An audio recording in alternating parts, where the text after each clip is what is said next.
Being the 1st of October and honestly getting a bit sick of being asked when is it coming and all the rest of it, I think it's time to touch on The War Within. Mainly how to prepare for its cinematic scenes more than anything else, because it was supposed to come in September? Well, originally it was like August, early August, then it was late August, then it was sometime in September. Well, it's now August, so I think it's time to go down. Well, it's now August? No, it's now October. It's time to go down here and actually have a look. First off is what to do about the Warframe. Well, honestly, whichever Warframe you want to use to do the missions is the one that will be in the video, unless you want one in specific and set up a certain way, because the cinematic sequence will have, more than likely have, your frame in it. The biggie, of course, and spoilers for you, if people who haven't done the second Dream Quest beyond this room, but it's this guy who you need to set up for it. Because the War Within is going to be very heavy on the operator, and how the operator looks is basically the best way to prepare for the War Within, because the cinematic sequences in the War Within are going to, again, be very heavy on this guy. And honestly, personally, mine, since the second Dream Quest, I wouldn't say it has changed that much, but you can go in and remember they did add a lot more faces, secondary faces, so they can merge the two together. There's a lot more hairstyles, there's hair colours, there's partons, there's the cosmetic items. This actually says I have one equipped. Oh, I do. Which are basically the face markings, and I've basically just left that one on. I don't know. And the colours for those. My favourite of all has got to be the eyes, though. I spent quite a while playing with these, and the very middle of the eye, I want to call it the iris, but I'll probably get that completely wrong as to the part of the eye, so I'll just say the very middle, has got an orange circle in it, the eye glow.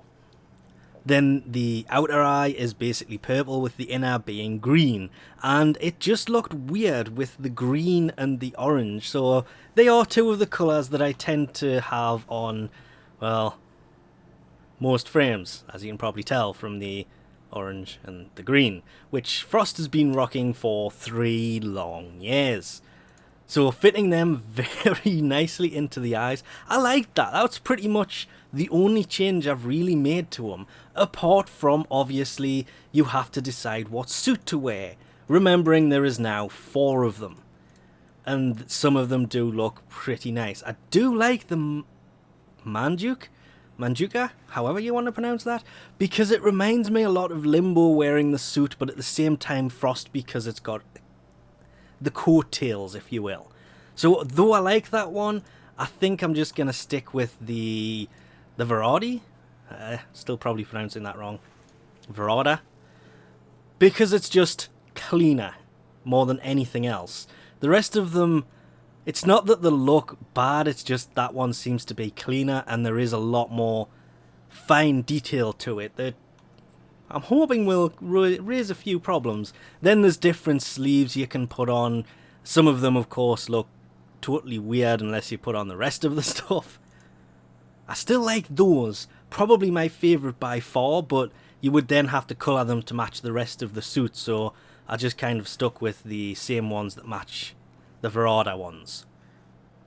Then, of course, there's legs as well. I left the Zaramon on there because those ones looked a bit flashy, those ones looked very flashy, and I couldn't see the bottom part of these, and without the coat there, as you can see, they might just look really weird, whereas those, it's just the standard ones, so why not?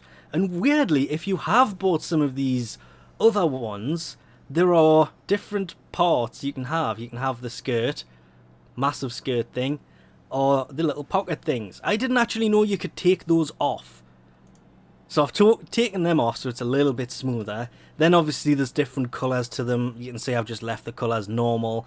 That's just, again, to try and keep it cleaner. You can run yours however you want to. Same with the sigil, you can put one on there that pretty much any sigil you have. I've put the Rift one on there. I don't know why. There is absolutely no reason. It's just I wasn't using it anywhere else, so threw it on there. The one thing I can't figure out is the primary colour here. It seems to change little bits of the sigils, but on the Rift, it's like the little bits in the middle here and around there. You'll see the change just a little bit, so I just left that blank as well.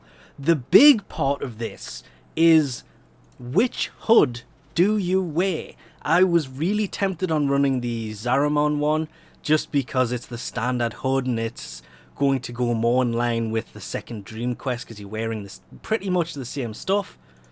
But some of these other ones, when open, I still like the Manjuka when it's open. I don't know why, I just do. That one looks like a spaceman who somebody stole his helmet, but he's still wearing the rest of the spacesuit. So, kind of goes well with the whole ninjas in space thing, but I kind of went for the non because it's cleaner. But the big one of this is, as well as the helmet, do you wear it closed or do you wear them open? Because some of these do look pretty nice closed. I still think that one's a bit overkill. Like, massive overkill when closed. But this is why I was going to wear the Zaramon one, because with the HUD closed, it's going to look more like the second Dream Quest.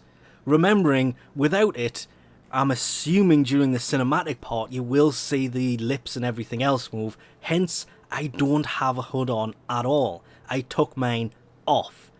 Because hopefully you're going to see the mouth move and everything else. And that's pretty much all you need to do to get ready for the second, I nearly said it again, the War Within quest is basically getting the operator ready, because the operator is going to be the main sequence, the main part of the cinematic sequence, if you will. So it's just how you want to set them up so when you're doing it you can actually see them. But let me know in the comments below. What do you think about running the HUD? Should it be open or should it be closed? Because I cannot decide, and that's why I decided I'm just going to run none. Because if I can't decide if it should be open or closed, I'm just going to run none. That's solved that problem. But what do you think? Should you run it with a HUD on? Should you run it with the HUD closed or open, hoping that the mouth moves in the cinematics? I really do hope it does, because I've kind of, at the minute, decided not to, but that could change depending on what's said in the comments. But we'll leave this off here for now. Thanks for watching, and I'll catch you next time.